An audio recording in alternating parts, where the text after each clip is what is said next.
favorite verse ne enemy mayam amangda English na dum pabige.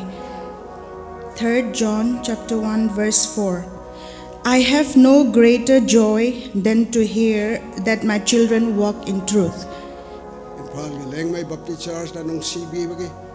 magi imong basu yam yang bi ay go maningon mawa si holik si humang na joro dara chen tok chen do da leiram ga da badu firon phe ba set le har ga mayam mamang da le phat da chance bi ba asi kana na no har ga ko ga leng mai Baptist Church ki pastor amachong ba ki ministry da le di ga mayam ni mapan da gi ni na moi ba su ta ga phonok che bani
mayam khang na ba haina nungshi thoiraba New Testament dagi pagi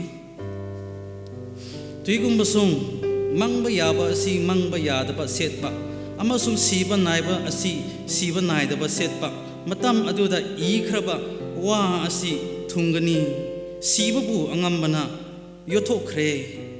he siba nangi ngamba kadai dano he siba nangi namu kadai dano ishor gi sastra Siba